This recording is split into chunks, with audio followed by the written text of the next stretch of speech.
who can relate to these statements? Or parang sinasabi natin sa sarili natin na, number one, I cannot get client because I don't have a design background and my design is ugly. Especially if yung feeling mo na creative ka pero feeling mo pangit yung design mo or wala kang background sa design. Or sabihin na lang natin, you want to pursue design pero wala kang background. Then the second is, you believe na hindi ka nakakakuha ng client ngayon dahil wala kang portfolio, wala ka pang experience.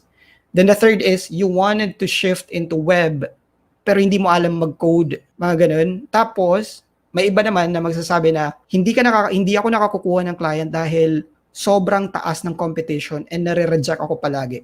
Especially sa Upwork, especially sa online jobs, especially sa free app. And then, yung iba naman sasabihin, hindi ako nakakuha ng client dahil hindi ko alam saan hahanapin and paano sila i-approach. And lastly, hindi ako nakakakuha ng client kasi hindi ko alam kung ano yung result na mabibigay ko. Yung gagawin natin ngayon, guys, is more on we will address these statements. Kailangan natin i-break sila.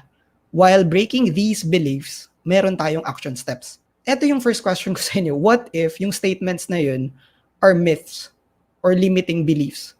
Now, sa pro group, yung paid group namin, we call it limiting belief moments or LBM. So yung statements na yun, guys, are myth.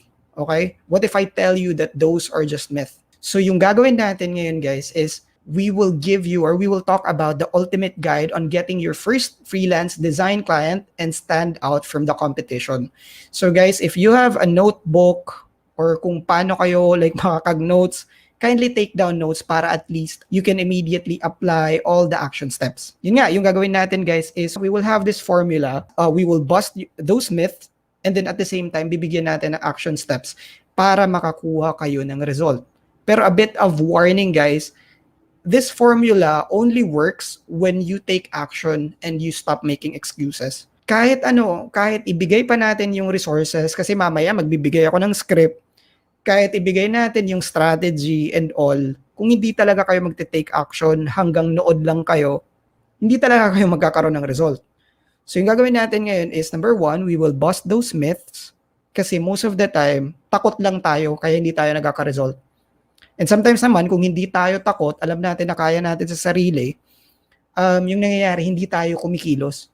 Nagiging tamad tayo. So, yung gagawin natin ngayon is more on building your confidence and at the same time, providing you with action steps para magkaroon kayo ng result. So, gagana lang siya if you stop making excuses and at the same time, if you immediately implement what you will learn from here. Okay? So, sige. Diretso tayo. Now, let's start from the first myth. Yung mga nagsasabi na, Errol, hindi ako makakakuha ng client kasi wala akong design background and pangit yung design ko. I want you guys to comment on the comment section, no? Na yung favorite Avenger nyo, yung corresponding number lang nila. Kindly comment it down below. Mamaya, I'll try to explain why I'm asking you to do this. Now, sabi ni Chris though, designers or people unfortunately confuse being a designer with being an artist, and they're very different things. Okay? So yung gagawin natin ngayon, bakit nasabi ni Chris daw na yung mga tao na confuse sa definition ng design and then art, hindi nila ma-distinguish. So yung gagawin natin ngayon, guys, is we will define what is design and what is art. Okay? Tapos i-relate natin mamaya kung bakit ko kayo pinapili ng corresponding na or yung favorite Avenger nyo. So yun, what is design? So guys, design is a plan or a specification that solves problems by prioritizing consumers' needs above all else and mostly measured on impact and how it solves problems. So again, guys, design is a plan that solves problems. Ulitin ko na naman, guys, naka-highlight din yan. Design is a plan that solves problems. Kaya nga sinabi ni Steve Jobs, may famous quote siya. Kaya sabi ni Steve Jobs, design is not just about how it looks, but also how it works. Kasi nga, design is a plan to solve problems. While art is created with imagination that expresses ideas or feelings and mostly measured based on looks and emotional power. So, sabi ni Jennifer Aniston sa Friends, may quote siya dun, art is so subjective and people can react however they want. And yun nga din yung ginawa ko kanina. Pinapili ko kayo ng gusto nyong Avenger, yung favorite Avenger nyo. Kasi nga, your favorite Avenger is your own opinion. So, yun, like, yung problema dyan is that sinasabi mo na pangit yung design mo or wala kang design background kasi nakafocus ka sa art. It's not design. You're focusing so much on the beautification, hindi to beauty pageant. Sadly. Okay? Kasi, yung exercise kanina, your favorite Avenger is your own opinion. So, kung sabihin mong pangit yung design mo, that's based on your own opinion, hindi opinion ng client mo. Okay? So, kung wala kang design background, eto yung kailangan mong gawin. Number 1, anything can be learned right now. I mean, it's just one Google away. Wala tayong excuse. Isang Google mo lang na sabihin mo gusto kong matutong mag-design, tutorial on how to do landing page. Like, ang daming lalabas. Andyan yung YouTube. Tapos meron pang mga online courses. And then at the same time, eto, sabihin nyo ugly yung design nyo. Now, just because you think your work is ugly doesn't mean that your client will think that your work is ugly. Kasi, again, what your clients care about is how your work can solve their business problem. So don't be confused with the difference between design and art. Okay? So pag sabihin mo na, Errol, hindi ko kayang makakuha ng client kasi hindi ako designer, wala akong design background, pangit yung design ko. No, that's not true. It's your own perception. Point of view mo lang yan, pero hindi yan point of view ng client mo. So kasi tingnan nyo to guys, si Dudoy, si Kate, si Lali. Kung design background lang yung basahan, bakit yung former teacher nakaka-earn ng $15 an hour as a landing page designer?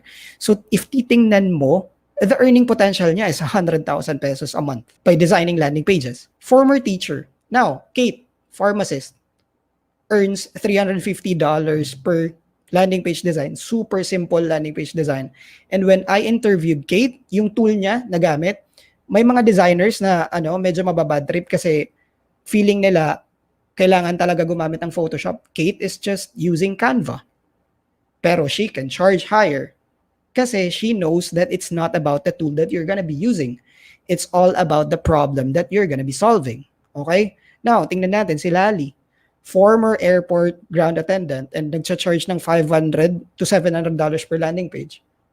Walang background sa design, but these people can charge high. Why is that? Kasi they know the definition or the difference between design and art. Design is all about solving business problems. Art is expressing yourself. So if you're saying na pangit yung design mo, you're pertaining to art, it's not design. Okay? You can get client even without design background. So what's your excuse? Sabi naman ng iba, Errol, hindi ako makakuha ng client kasi wala akong portfolio. Wala din akong experience, Errol. As in, gusto kong mag-shift. So mag-shift from, sabihin natin, from being a teacher into becoming a landing page designer. Or sabihin natin, kasi ako, I'm a nurse. Okay? I'm a nurse by profession, pero I switched to become a designer. Nang sabihin natin, like me, takot ako sa pandemic, ayoko talagang lumabas masyado. Sabihin natin na I want to shift my career from nurse to becoming a designer. And then yung excuse ko is wala akong portfolio and experience. Mostly kasi ganun yung excuse. Gustong mag-shift pero walang portfolio and experience. So hindi daw sila makakuha ng client. So yung gagawin natin guys is I will give you an analogy. Okay? So eto guys, I want you to imagine a scenario. I want you guys to imagine a scenario. Sabihin natin you want to eat pizza so you decided to go to the mall. Okay? Pumunta kayo sa mall. And then, yung nangyari, when you arrive at the mall, there are 2 salespeople na nag-approach sa'yo. Yung first salesperson, sabi niya, "Uy, masarap yung pizza namin, eto yung flyer, tingnan mo." And then yung isang salesperson, "Uy, eto pala yung free slice of pizza. Tikman mo, masarap yan." Now, my question to you guys, which salesperson will you believe in? Now, if we will relate it to our portfolio or kung ano yung pwede nating mabigay sa client, guys, yung flyer na binibigay ng mga salesperson na mag-claim na masarap yung pizza nila, that's portfolio. Okay? Now, kasi kung magbigay ka ng design sample mo, how sure are you that that specific design sample is something that your client is looking for? Sabihin natin real estate yung client pero yung nabigay mong portfolio is all about agency. Wouldn't you agree na hindi sila related? So hindi niya ma-appreciate. Why the hell would you hoard portfolio kung hindi ka naman sure na relatable yun? Ngayon, yung tanong, Errol, ano yung pwedeng gawin para mas mag-stand out ako? Ano yung parang corresponding na free slice of pizza? So, kailangan muna natin intindihin bakit ba humihingi yung client ng portfolio. So guys, when a client or a potential client would ask you portfolio, it's not to look at how good your design is. It's more on asking ng assurance or proof that you can really deliver. Kasi like say for example, pag bumibili ka sa mga nagtitinda ng lansones, wouldn't you agree na humihingi ka ng sabihin nila nga na oh, masarap yung lansones namin, matamis. Wouldn't you agree na ikaw din sasabihin mo, pwede ngang kumuha ng isa, patikim, matamis ba talaga? Totoo ba? Wouldn't you agree na yung hinahanap mo is not the looks of the lansones, but more on, sure ka ba na matamis ba yung lansones? Diba? It's more on, when a client asks for your portfolio, it's more on them asking assurance if makaka-deliver ka. Now, in our case, guys, sa CDPH, what we do is we give out free site audit. In short, chine-check namin kung asan yung pwedeng ma-improve sa landing page or sa sales page niya or sa website niya. Bakit? Kasi mas relatable yun eh. Now, if you do not know how to audit, guys, there's a featured video. You can watch it. It's a 40-minute video. Step by step, tinuturuan kayo kung ano yung best practice ng audit. Okay? So kung hindi nyo alam, Errol, paano mag-audit? Hindi ko kasi alam. Now, there's already a free video. Okay, so you can watch the video. Now, if you are not yet subscribed to my YouTube channel, kindly subscribe na lang din. Thank you. So, yun yung ginagawa namin is we provide free site audit. Kasi di ba, pag magpapacheck ka din sa doktor, hindi naman yung binibigay ng doktor is yung certificate nila na graduate sila as doctor. Wouldn't you agree, yung ginagawa nila is more on tinatanong ka nila kung ano yung masakit sa'yo. Same din yung ginagawa natin ngayon. Okay, we provide site audit to let them see kung ano yung specific problem sa business nila. Kasi kung mapakita natin sa kanila that we know what we are talking, even without those freaking portfolio na mga samples, yung client mo right there and then, i-hire ka. That's how powerful site audit is. So kung hindi mo alam mag-audit, andyan na yung video. I'm not sure kung bakit hindi ka pa makakapanood ng video. It's free. Kung hindi mo alam mag-audit, andyan na. So what's your excuse again? Now, if you do not have any portfolio, so yun, like sabihin mo na, Errol, gusto ko pa rin gumawa ng madaming sample design. So yung question dyan is, how sure are you that the sample design that you give is in line with your prospect's business? None. And what's stopping you from offering an audit? None din, kasi andyan na yung video. So, if hindi ka pa kumilos, 'di ba? Wouldn't you agree na parang sinasabotage mo yung sarili mo?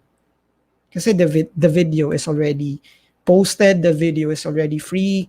A lot of people have been using that specific method.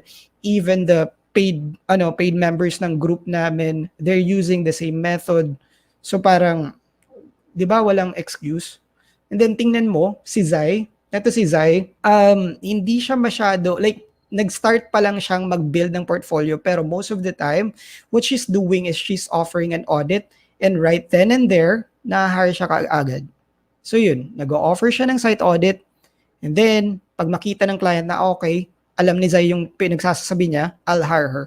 So, yes, you can get clients even without portfolio or experience by providing site audit and not focusing so much on giving out flyers. Kasi there's no guarantee, or how sure are you that that specific sample design is related to to your client's business? Zero guarantee.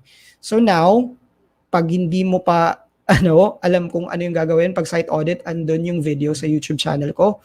So, my question right now is, what's your excuse? Now, ito yung next na concern ng ibang gustong mag-offer ng landing page or website design or web page design. Especially sa mga graphic designer na sasabihin na, kaya kong mag-graphics pero hindi ako marunong mag-code eh. So, hindi ako pwedeng mag-offer ng landing page design. Hindi kasi ako marunong mag-code. Or sabihin natin, yung iba na, nag-shift ako ng career. Gusto ko maging landing page, pero Errol, hindi ako talaga programming background.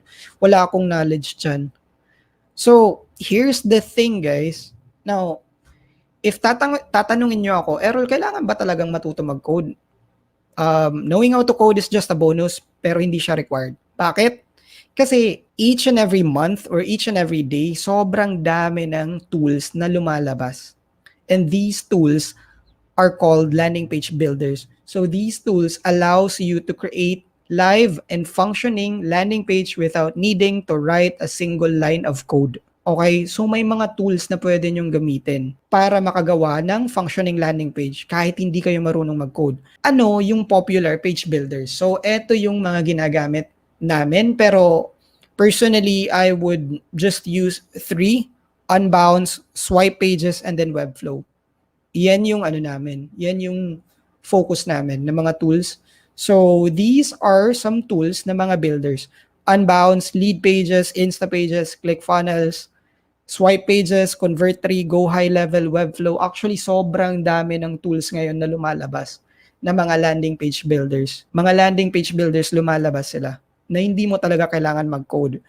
Now, siguro, quick share na lang, no? We need to ask this kasi, like, sa tingin nyo guys, bakit dumadami yung mga landing page builder tools ngayon? Kasi, isang indication lang yan. Pag madami yung lumalabas na landing page builder na tool, wouldn't you agree guys, na sobrang dami ng demand? Kumbaga, sobrang dami nang nangangailangan ng landing page. Why would those programmers create landing page builders kung walang pera sa landing page, diba? Para sa akin guys, if you're saying na hindi kasi ako marunong mag-code, guys, mag-search lang kayo ng tutorial. Sabihin nyo lang sa YouTube, Unbounce tutorial, Lead Pages tutorial, Insta Pages tutorial. Sobrang dami nang lalabas.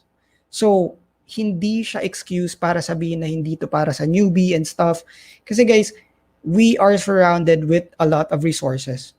Siguro, hindi ako ganito magsabi sa inyo kung nasa 90s tayo. Kumbaga, mag-start pa lang yung internet. Pero, nasa internet era na kasi tayo eh. So, sobrang dami na ng information. Information is already available to us. The question is, kung kikilos ba tayo? Kasi yung information, andyan na yan eh. Yung problema lang talaga natin is how soon tayo kikilos. Yun yung question. So these are the landing page builders that you can use or that you can learn. Some samples lang to pero sobrang dami ng landing page tools. So yun. Yes, you can still get client even if you don't know how to code. What's your excuse? So, ito yung fourth. There's a lot of competition and I always get rejected. Okay? Guys, sino yung nakaka-relate sa ganitong statement? Kasi most of the people are, like, for me, ganito din ako eh. Nung start ako, sabi ko, nursing ako, tas gusto ko mag-pursue ng design, tas sobrang dami ng competition. Paano kaya? Like, paano ako makakakuha ng client? Ito din kasi yung problem ko nung nag-start ako. There's a lot of competition and marireject lang ako. Before tayo mag-proceed, I want to ask you, kung pupunta kayo sa palengke and then bibili kayo ng itlog, which will you buy? Sabihin natin same size, yung large size na egg. Which will you buy? The expensive one or the cheaper one? Now, what if ganito yung tanong ko sa inyo? Yung pangalawang egg na $5, nakaka-cure ng cancer. Now, which egg will you buy? One or two? Yung cheaper or yung somewhat expensive? Medyo nag-change, no? Nag-cure. Like, naging mura tingnan yung egg na $5, diba? Kasi nag-cure siya ng cancer. Kanina, cheaper yung gusto natin. Tapos ngayon, nag-cure ng cancer na egg. Bibilhin natin. Diba? Nag-change. Guys, eto yung problema. Okay? The mindset and focus of most freelance designers is what's creating the competition. Kasi hindi tayo nagiging different from other designers. Tingnan nyo, pag sabihin natin, like, say for example, you want to become a designer, yung number one instinct mo is, kailangan kong gumawa ng portfolio, kailangan kong gumawa ng sample, kailangan kong i-post yung design ko sa Behance, sa Dribble, sa mga Instagram, sa Pinterest, ganyan. Wouldn't you agree na ganyan din yung mindset ng ibang freelancers, especially yung mga designers? wouldn't you agree na you're doing the same thing as them? Which is why you're actually just adding, or you're actually just being added to the list of competition kasi nga ginagawa mo yung ginagawa nila eh. 'Di ba? If you want to become different, you have to do things differently. So yun, yung mindset and focus of most freelance designers is what's creating the competition. Now, what do I mean by that? Kasi guys, eto yung client-designer relationship gap. May gap tayo. Kasi iba yung focus or takbo ng utak ng client. And then iba din yung focus ng designer. Usually guys, pag magpapagawa sa inyo si client, eto yung mga tanong nila palagi. Sabihin natin gusto kong magpagawa ng logo. Yung tanong ng client talaga dyan is, how would this logo impact my business? Yan yung first. And then the second is, how quickly can this designer deliver and launch my logo or finish my logo? Yan yung pangalawang question nila palagi. And then pangatlo is, how will this logo help my business in increasing my sales, for example, or increasing my dollar value? Yan yung client's focus. So, if isa-summarize natin siya in just a few words, yung focus ng questions nila is all about return on their investment. Now, dito tayo sa side ng designer's focus. Yung designer, guys, ito yung mga question. Gumagamit ako ng Photoshop. Ano yung bagong Photoshop ngayon? Kailangan ko bang maging Creative Cloud subscriber din? Or umuuso ngayon yung flat design. Ano kaya yung other latest trend para mauna ako? Tapos, yung other question natin as designers or service provider is, paano ko kaya malo-lower yung revision? And then, yung other question is, paano ko kaya malalaman kung ano yung gustong kulay ng client? So automatically guys, yung focus ng designer is more on execution, while the client's focus is more on return on investment. So dyan guys, nagkakaroon ng gap. Kaya nagsabi ako kanina na yung mindset and then yung focus yung nakaka-create ng competition. Okay?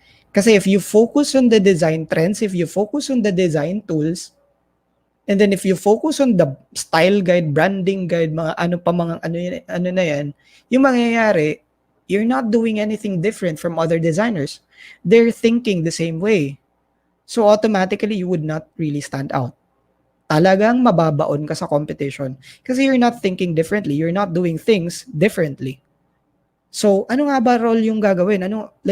Ito yung another analogy natin. Okay? Meron tayong tinatawag na Seesaw analogy.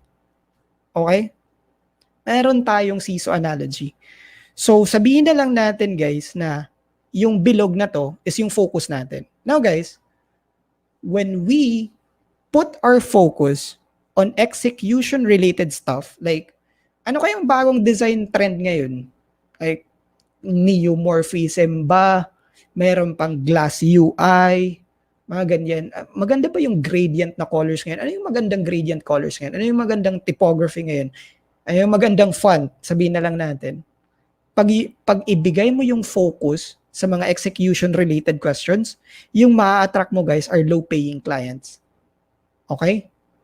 Kasi those clients are just looking for you to become their hand, to become their assistant, to become their executioner. So, why would they pay you higher if you cannot solve their business problems? You can only solve their execution problems, 'di ba? So yung ma-attract mo, like if you put your focus on execution related stuff, you're attracting low paying clients. Now, let's switch to the other side. So, kung ilagay mo naman yung focus mo sa business related stuff, yung mangyayari is that everything's gonna be different. You're gonna be attracting high paying clients.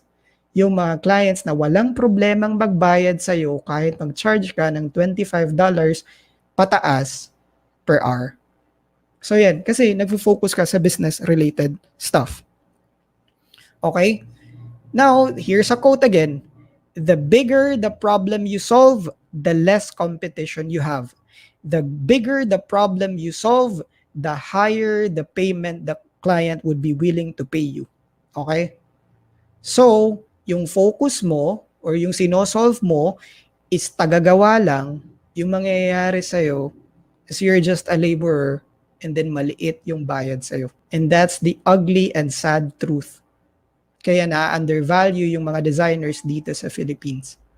Kasi we are not trained to solve bigger problems. So yun, if you want to stand out, you have to solve big problems so that you will have less competition. Okay? So sabihin natin, ito na yung gusto nyong gawin. Errol, gusto ko nang mag-focus on solving business problems. Pero, how can we make the client see this? Paano namin mapapakita na nagsusolve kami ng business problem? Hindi na kami yung tipong taga-ayos ng typography. Hindi na kami yung focus sa cursive fonts, mga ganun. So there are 3 non-negotiable requirements. Number 1, you'd have to understand the concept of income stream. Then the next is you have to have a positioning statement that solves income stream problem.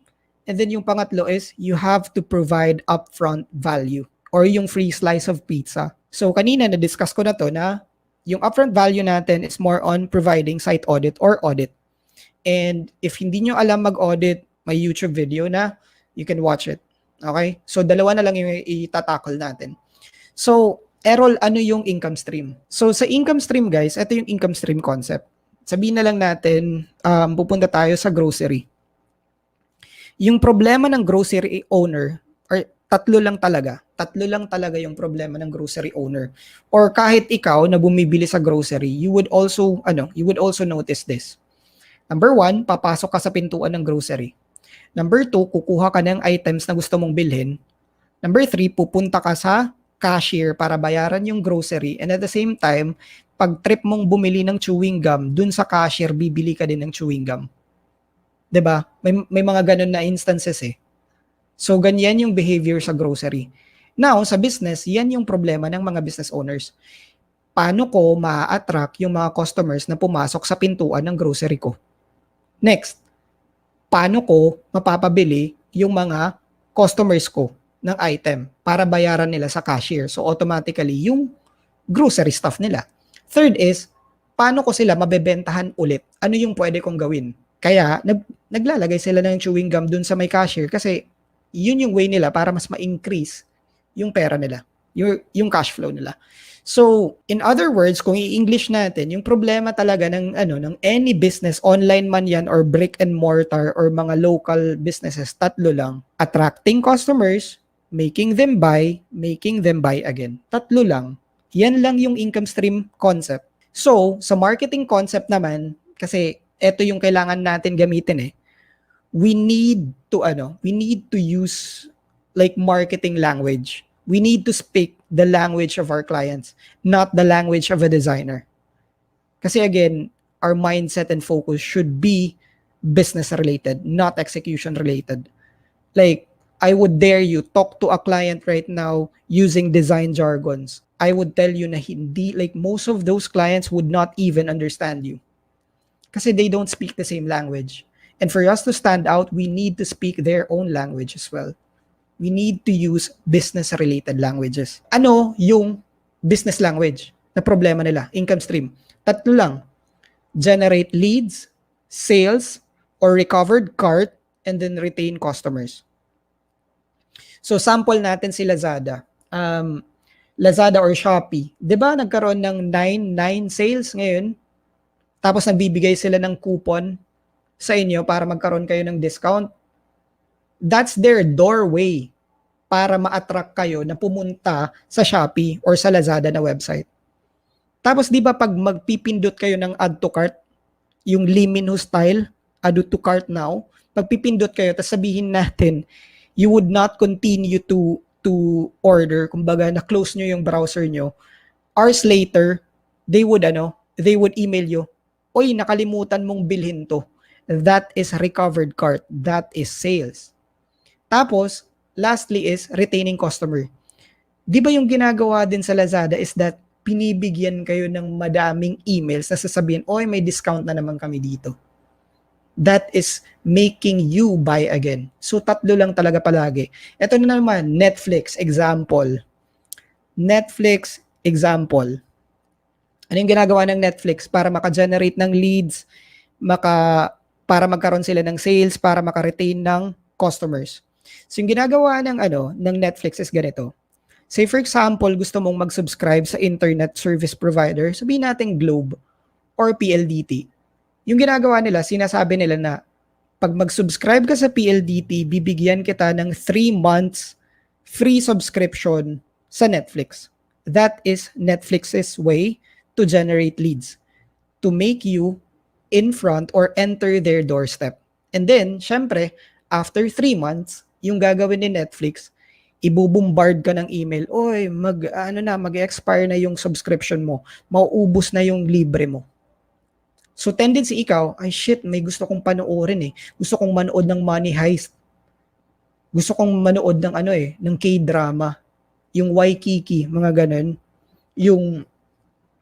Yung Crash Landing on You, kasi crush ko si Son Ye-jin.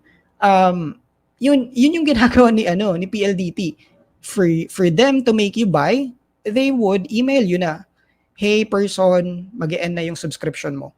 Tapos mariretain yung customer kasi nga madami yung shows ni Netflix na lalabas. Monthly may bago siyang movie, may bagong TV series. So ikaw, continuous ka na magsusubscribe. You will buy again and again and again and again. So yan lang yung tatlong problema ng kahit anong business. Generating leads, sales or recovered cart, and then retaining customers. Ano yung problem or business problem or income stream problem na madaling isolve? Ito yung pinakamadaling isolve. Generating leads. Kasi, I'm not sure if you guys have visited anything na landing page or web page wherein may ebook, tas gusto nyong i-download yung ebook or yung PDF, tapos hihingan kayo ng email para makuha nila yung ebook o para makuha nyo yung ebook. That is basically generating leads. Yan yung easiest na gawin na landing page or isolve na problem. That's the easiest. Okay? Yung makuha mo yung email address ng potential customer. That's the easy. So, kung gusto mong mag-start, newbie ka, wala kang knowledge sa landing page, and then gusto mong maging, maka-charge higher and at the same time, maging business-related focus as compared to execution-related focus, tapos gusto mo talaga mag-start, yung pinaka-easy is generating leads. Okay? And then sales is somewhat hard, and then, or moderate, and then yung retention is the hardest part. Yan yung pinaka-difficult. So, may formula tayo for positioning statement. Okay? Ito yung positioning statement. I create income stream problem plus ing plus landing page. Okay? Guys, kung gusto nyong i-screenshot ngayon para mamaya, you can immediately implement this, kindly screenshot na lang, or what you can do is you can watch the video recording again. So, ito yung positioning statement. Ano yung examples? Pwede mo ba kaming bigyan ng example? So, ito yung examples natin, guys. Number 1, I create lead generating landing pages.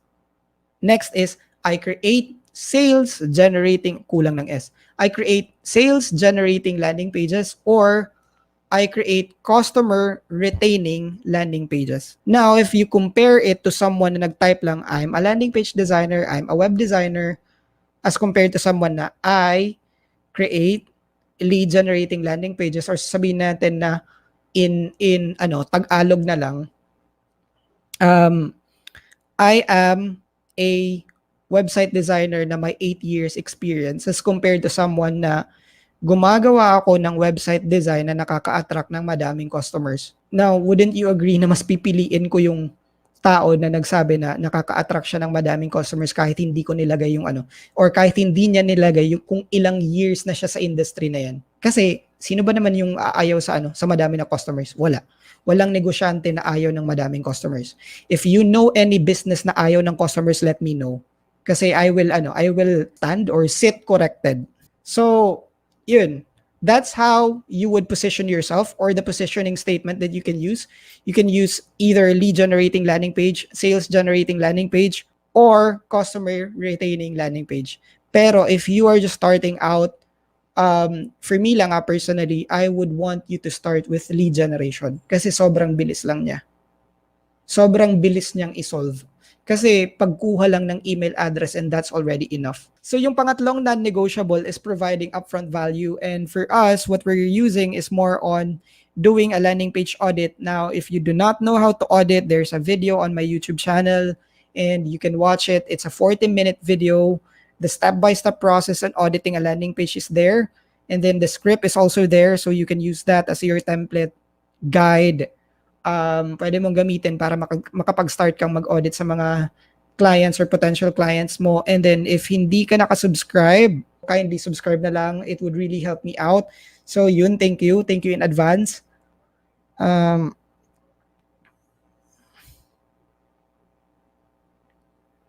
Uy, Madam Palaban. Ay, natawa tuloy ako. Meron akong nakausap na ayaw niya ng madaming customer pero ewan ko kung joke lang yun. Di niya daw ma-handle eh. Okay.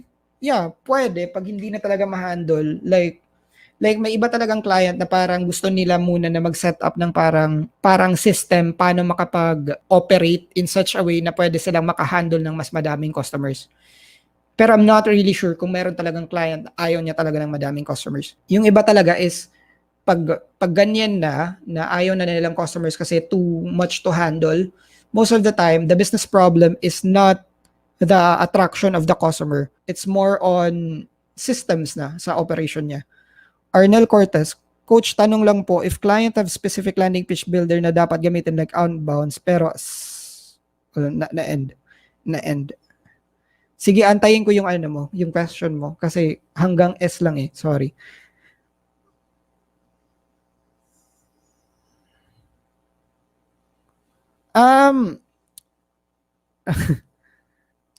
Sa totoo lang ha, ibang builder yung gamit niya, paano po i-handle?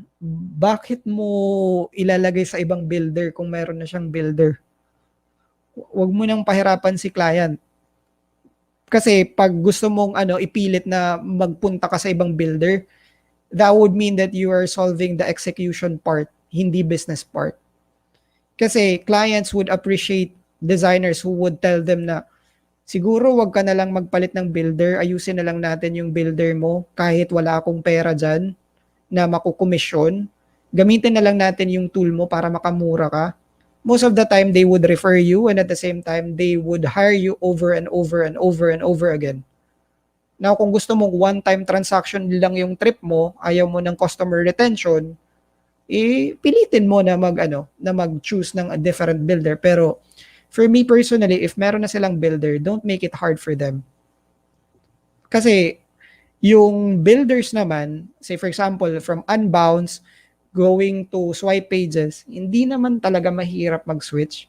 Kasi pabalik-balik lang yung itsura, pabalik-balik lang yung terms, yung principles of building is the same.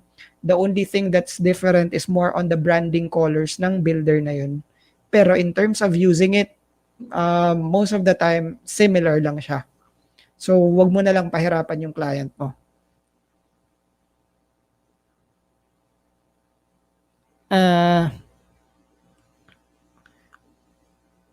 Baka naman Madam Palaban ayaw niya ng madaming customers kasi kasi meron kasi kaming karpintero na go-to karpintero namin, no, na ayaw niya ng madaming customers. Yung gusto niya is yung parang yung kilala lang niya kasi takot siya sa pandemic and at the same time diabetic din kasi. So yung nangyari, ayaw niya na baka yung makuha niyang client is may sakit pala, tas siya, madapuan din siya, tas maging at risk, tapos siya pa yung breadwinner. So, yun, baka what if ganun yung reason, pero I'm not really sure. Medyo segue, no? Sige, diretso tayo.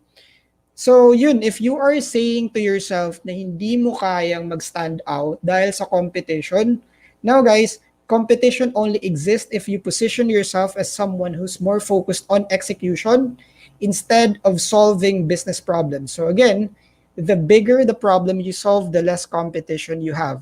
So yun, if you can still get client even if there are many designers who offer the same skill. Why? Because they focus so much on the execution and we have to do things differently. Kailangan natin mag-focus sa business-related problems. So yun, If you're having problems on how to stand out kasi madaming competition, guys, there's already the formula. Meron ng formula on how to use the positioning statement.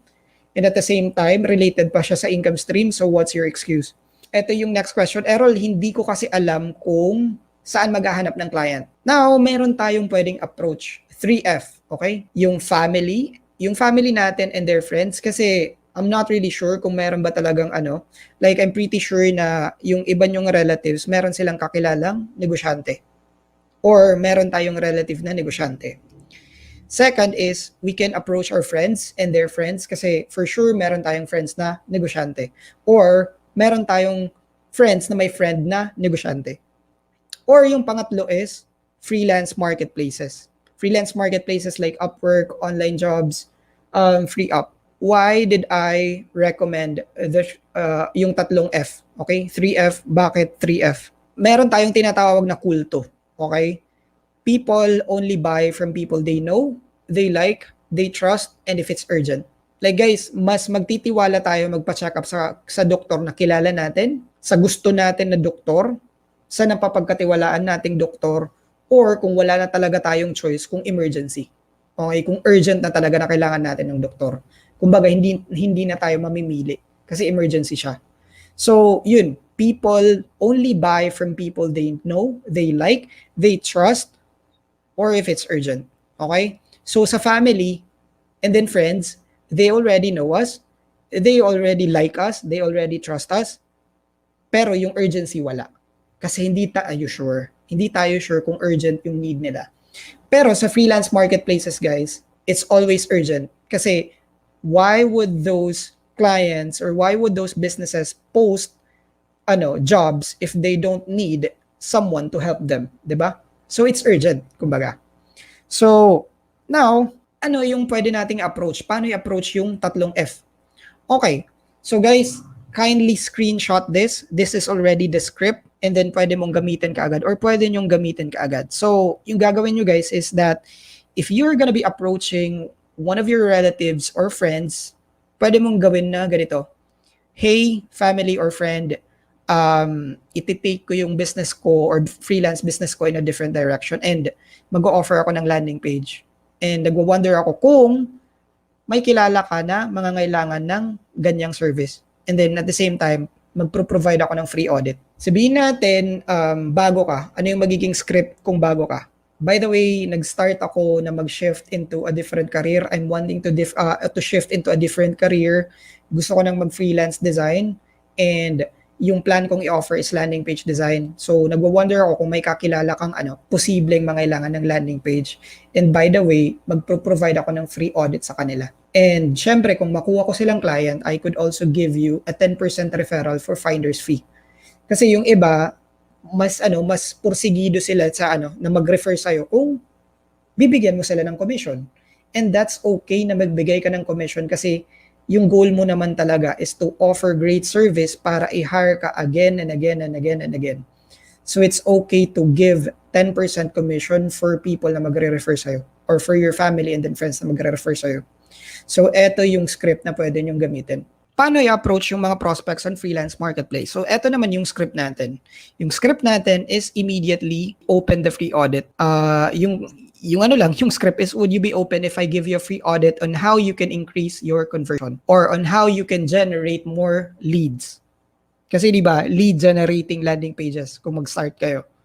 Would you be open if I give you a free audit on how you can generate more leads? The reason I'm offering this is that I'm a big believer of giving value first and for you to see if I'm the right fit for the role you posted. Looking forward to see if I can help you out in your business. So parang sinabi ko na, open ka ba na kumain ng free slice of pizza para makita mo and then ma-judge mo kung masarap pa or hindi. And at the same time, looking forward ako na mag-discuss tayo para papuntahin kita sa resto namin. So parang ganun yung style. So sa freelance marketplace, you provide the free audit para sabihin mo na, bibigyan kita ng free audit para ma-check mo kung ako ba yung tamang tao na makakatulong sa'yo. If hindi ako yung person na makakatulong sa'yo, then that's fine. As long as I'm here to help you out. And then pwede tayong mag-discuss. And most of the time, guys, like dalawa yung possible na mangyari sa inyo. Actually, tatlo. We have to be realistic. Number one, you might be hired right then and there by the client if you offer the free audit, especially if it's valuable. Second thing that's gonna happen is that sabihin natin hindi talaga kayo fit kasi yung audit mo para sa client hindi masyado nag-resonate sa kanya. Yung client is always appreciative. Always natin i-remember na lahat ng tao, wired tayo na magkaroon ng utang na loob. Dahil binigyan natin ng libre yung client, yung tendency dyan is they will refer you to their business friends. Okay? So parang walang talo dyan. When you offer the free audit, dalawa yung positive na mangyayari. Either you get hired or i-refer ka sa iba. Yung pangatlo is i-ignore ka. Pero maliit lang yung pag-ignore. Okay? Pero dalawa yung positive. So parang, yun nga, out of 3, may dalawang magandang mangyayari sa'yo when you offer the free audit. Okay pa rin, kasi hindi ka na nahihirapan maghanap ng potential clients, di ba? Kung hindi nyo alam paano mag-approach o paano mag-approach and hindi nyo alam where to find prospects, again, people only buy from people they know, they like, they trust, or if it's urgent. So yung pwede nating approach is yung 3F, yung family and their friends, yung friends and their friends, and then yung freelance marketplace. And for you guys to approach them, kung na-screenshot nyo kanina, you can use the script that were shared before. So, yun, you can get clients by approaching the 3F and then using the scripts. So, what's your excuse para hindi nyo i-implement yung na-share ngayon? So, last, I might not be able to deliver the result. Ito yung last na concern. Errol, okay, alam kong gawin yung landing page. Marunong na ako mag-prospect. Alam ko na paano sila i-approach. Hindi na ako matatakot na hindi ako marunong mag-code. Okay lang pala na wala akong experience. Pero ngayon, Errol, yung problema ko, hindi ko alam kung makaka-deliver ba ako ng result kasi nga newbie ako. Okay, so ito yung ginagawa. Ganyan, ito lang yung script natin. Now, ito yung pwede nyong gawin. During the discussion, kasi di ba, yung script natin dito is looking forward to see if I can help you out in your business. So more on you asking them to discuss with you. Okay? So magdi-discuss kayo. So yung gagawin mo is during the discussion, yung client talaga yung may alam kung ano yung expectations nila. So you have to ask them. So eto lang yung script na gagamitin nyo. Sabihin natin natapos na yung discussion, ganito yung kailangan ko ng landing page para makakuha ng email address, and at the same time, ito yung gusto kong gawing, ito yung libro na gusto kong ibigay sa mga potential customers ko. So, yan yung gagawin mo, freelancer. So, pwede mong gawin na, yes, client, I'm very excited to work on your project. But before that, I just want to ask, how do we measure if what I'll deliver is in line with your business goal? As you know, sometimes it's subjective, sometimes design is subjective. So I want to make sure that I would not affect your business in a negative way. So how do we measure if what I'll deliver is in line with your business goal? And guys, ito yung pinaka-funny. Most of the clients would just tell you, just keep me posted. Just keep me updated. Just communicate with me regularly. Kasi sila mismo hindi nila alam kung ano yung kailangan nilang i-expect. Pero yung alam nila is that they always want to be involved in the process. Okay? They just want you to communicate with them. Bigyan mo sila ng status update. Yan yung gusto nila. Yan yung result. When you communicate with them regularly and then at the same time, binibigyan mo, like nire-replyan mo sila kaagad, hindi sila nagiging parang tanga na in the shadows na, tangin na, yung ginagawa ng freelancer. Diba? Like hindi sila matatakot na makipag-transact sa'yo. Kasi yung goal nila is someone that they can trust, okay? And you build trust by communicating, not by ghosting, okay? So yun, that's the question that you just need to ask. How do we measure if what I'll deliver is in line with your business goal? So yun, if you are worried that you might not be able to deliver result, number 1, don't assume. Number 2, always ask the client about their expectations by asking them, how do we measure if what I'll deliver is in line with your business goals? And yes, you can still get client. And yes, you just have to ask the client to know their expectations. Andun na din yung script. So, what's your excuse?